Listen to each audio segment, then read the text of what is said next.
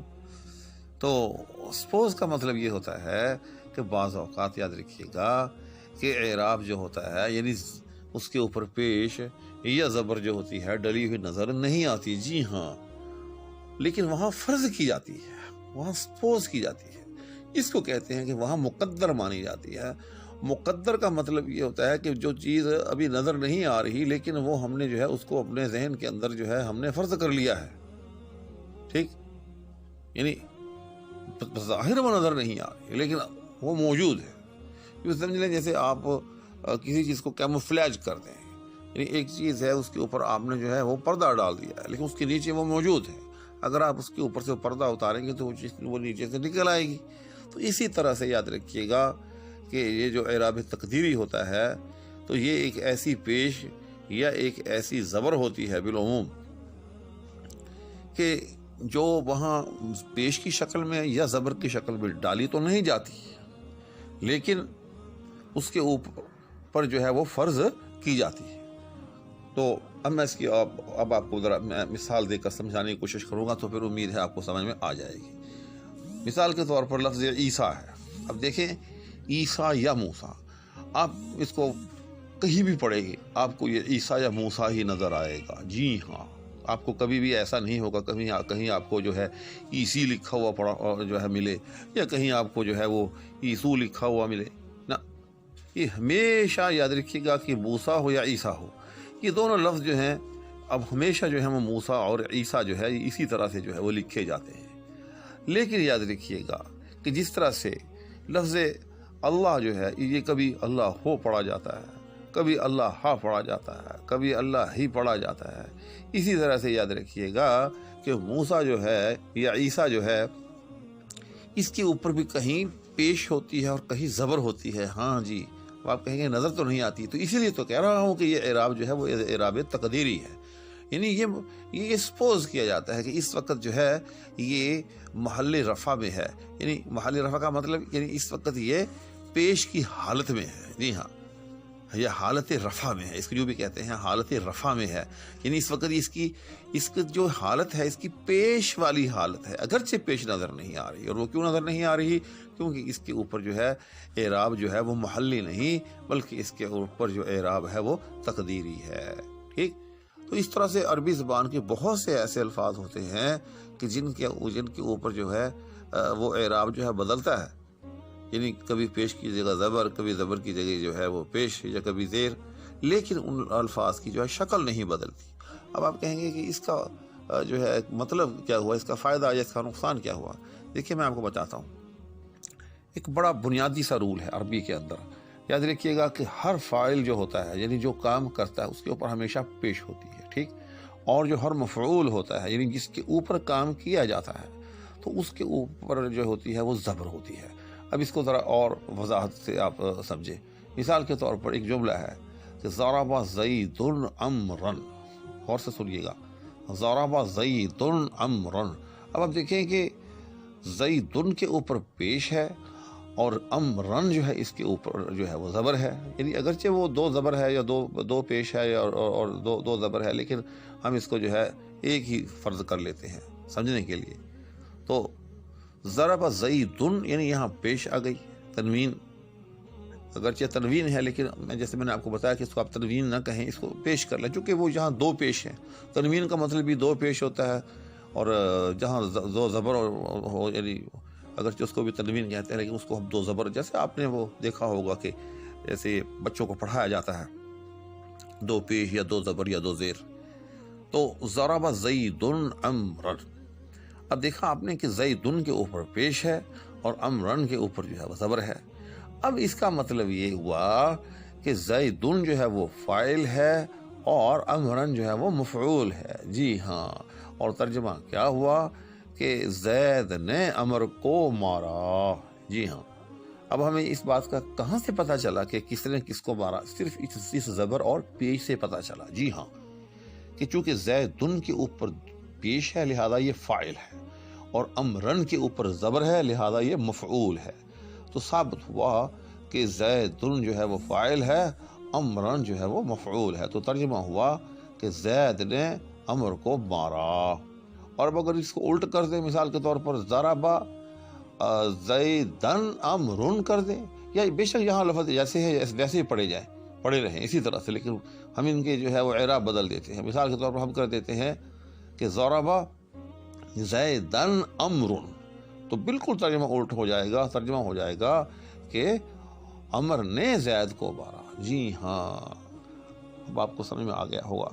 اب ذرا آئیں اعراب تقدیری کی طرف. اب اسی طرح سے مثال کے طور پر ایک جملہ ہے، ٹھیک، تو اس میں لکھا ہوا ہے رعا موسیٰ عیسیٰ. اب دیکھیں را کا مطلب ہوتا ہے دیکھا. وہ ضربہ کا ذرا اچھا نہیں لگتا، یہ دو اتنے متبرک نام ہیں ان کے ناموں کے ساتھ یہ لفظ، تو اس لیے میں نے رعا کا لفظ جو ہے عربی کا یہ میں لے رہا ہوں. دیکھا، را کا مطلب ہوتا ہے دیکھا. تو رعا عیسیٰ موسیٰ. اب آپ دیکھیں کہ اس کا ترجمہ کیا ہوگا.